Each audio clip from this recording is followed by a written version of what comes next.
Bismillahirrahmanirrahim. Par le nom d'Allah clément, miséricordieux. Madame, mademoiselle, monsieur, chère auditrice, chers auditeurs, chers élèves et abonnés, j'ai le plaisir de poursuivre avec toi durant cette 26e partie notre thématique intitulée le mariage, une belle institution, mais avec qui? La série touche bientôt à sa fin et je te propose dans cet exposé de te présenter par la grâce de Dieu le portrait de la fiancée libérée de son emprise. La Coranothérapie te présente ta chaîne YouTube pour une école citoyenne, associative, pédagogique et participative. Ta première cyber-école en ligne intitulée Pacte, projet d'accompagnement coranothérapeutique d'émancipation. École Pacte, projet d'accompagnement coranothérapeutique d'émancipation. École familiale gratuite, publique et à ciel ouvert. Cycle d'études adressé aux adolescents du collège et aux futurs jeunes adultes au lycée. Portrait donc de la fiancée libérée de son emprise face aux fiancés tyranniques. Sache que la meilleure stratégie, ma sœur, en cas d'emprise est l'attaque. On dit que la meilleure défense, c'est l'attaque. Ainsi, se défaire au plus vite de cette emprise est ta priorité pour prendre le contrôle de la situation. La stratégie d'attaque pour transformer un état de faiblesse en un état de force. Il faut ainsi que tu arrives à lui lancer la première pierre, et cela est indispensable, coûte que coûte, pour arrêter de subir. Au commencement de ta relation, excité tu étais par le goût de l'aventure et du risque. Ton aventure est devenue aujourd'hui terrifiante, cauchemardesque. Tu vas maintenant entrer en résistance afin de te défaire de cette emprise dont l'amour s'est faite jalousie possessive. Voilà ce que je te recommande, et cela au bout de plus de 20 ans d'études du personnage.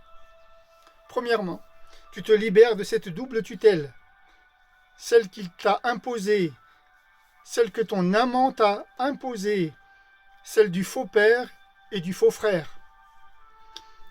Deuxièmement, tu découvres la tartufferie, c'est-à-dire qu'entre l'être et le paraître, il y a un masque. Tu quittes à présent cet état d'admiration et tu vas questionner à présent ta raison. Ensuite, tu vas sortir de l'état statique dans lequel tu es. Passive, oisive, inactive, inopérationnelle. Tu vas te secouer. Et c'est ce que je vais essayer de faire aujourd'hui. Car personne ne pourra, à part toi, te libérer de cette emprise et d'arrêter de subir. Tu t'es rendu compte que le jeune homme sombre dans une sorte de folie obsessionnelle parce qu'il t'a choisi sur catalogue. Écoute bien, il t'a choisi sur catalogue, sans que tu t'en rendes compte. Tu étais seulement l'objet de ses fantasmes. À ton tour maintenant de le mépriser. Grâce à Dieu, tu as trouvé l'antidote contre le venin qu'il a injecté dans ta poitrine, dans ton cœur. Tu n'acceptes plus la misogynie dont tu étais victime, ni son langage antiféministe. Il prenait un malin plaisir à t'empêcher d'élever ta condition humaine. Tu vas vaincre à la fois sa diabolisation et l'état de culpabilité dans lequel il t'enfermait. Tu vas réussir à te sortir de ses manigances, à plier sa raideur et son intolérance. Tu vas parvenir à te hisser à son niveau sur le plan de la ruse, mais tu seras plus habile et plus subtil. Ne laisse pas la haine ou la rage, ou même la colère, gagner ta stratégie. Sinon tu vas tout perdre. Et tu vas à nouveau subir. Tu vas agir avec la tête froide. Tu vas agir en maîtrisant tes émotions. Et je vais t'en donner par la grâce de Dieu le cheminement. Plus subtil que lui, pour ne pas éveiller en lui son intelligence, afin de pouvoir lui échapper définitivement, sans attirer sa vigilance, et quitter à jamais un état de servitude. Tu vas petit à petit retrouver confiance en toi, et tu vas ensuite gagner en assurance. Tu seras sur le point de réaliser ensuite tes désirs, Mais pour l'heure, tu vas acquérir la présence d'esprit qui te manquait et sans laquelle il te maintenait à l'écart du monde, dans l'ignorance et la soumission. Tu vas à présent monter en compétence et en intelligence pour faire travailler ton esprit talentueux. Puis tu retrouveras ta vraie nature et non plus la sainte nature dont il t'a façonné en mode puritain. À ne pas confondre avec la saine nature originelle, en arabe el-fitra, qui est la nature essentielle, qui est ta sainte nature, ta nature fondatrice, celle par laquelle Allah t'a créé et dans laquelle tu es arrivé au monde. Ta nature fondatrice. Tu vas la retrouver, la reconquérir. Et c'est elle qui va, par la grâce de Dieu, te permettre d'échapper à ce tyran. Ta vision des relations maintenant entre une femme et un homme va à présent changer. A changé également ta conception du mariage. Ta vision de l'amour va prendre elle aussi une toute autre tournure. Ainsi, l'intrigue se termine et le dénouement de cette affaire arrivera à sa fin. Conclusion. Dans sa tentative de t'abrutir et de te rendre aussi bête que stupide, le jeune homme a entrepris de t'empêcher d'atteindre la liberté. Il a fait en sorte que tu aimes un idéal au détriment de ton estime, au détriment de l'amour de toi-même, de ton propre amour et du respect de toi. Moralité de cette histoire, l'homme n'est rien qu'un malheureux qui n'a jamais eu dans la vie qu'une seule pensée propre, la tienne. Chapitre suivant. La stratégie vue de notre esprit, en arabe an-nafs, ou en psychologie notre ego, qui est ni plus ni moins que notre fausse personnalité, celle qui prend le dessus sur nous.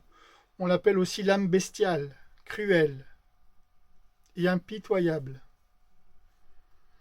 La stratégie de notre mauvais esprit, appelée en arabe nafs, mais nafs al-ammara bissou, celle qui gouverne par le mal, dans son côté primitif et bestial, est différente de celle du malin.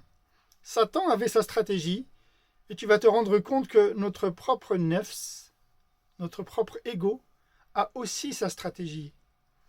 Car là où de l'extérieur le malin ruse, ton nafs, ton ego, quant à lui, ruse et agit de l'intérieur.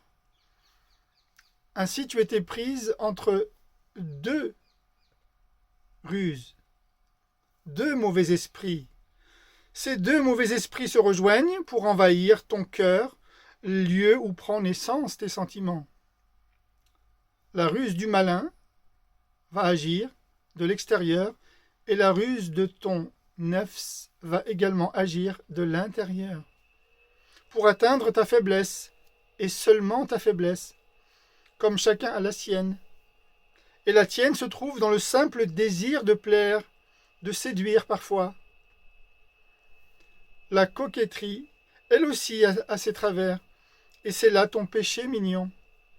Et c'est plus fort que toi, par égoïsme sans doute, parce que tu y trouves un malin plaisir, celui de séduire, le désir de séduire sans les mécanismes de défense, dont j'ai établi la liste pour parer à cette emprise. Conclusion. Quand une chose procure du plaisir et plaît, alors il n'y a plus de raison de s'en défaire. Il n'y a plus de raison non plus de fournir un effort. Car ton esprit contient une part d'égoïsme. Ton désir passe avant celui de l'autre. Ton pire ennemi est donc toi-même. Et aussi longtemps que tu ignores cela, ton ego te terrassera. Et ça, Satan le sait. Je te remercie pour ton écoute. J'en ai à présent fini avec le portrait du fiancé tyrannique de son emprise, de son influence et de ses motivations sur la jeune fiancée, crédule, insouciante, parfois innocente.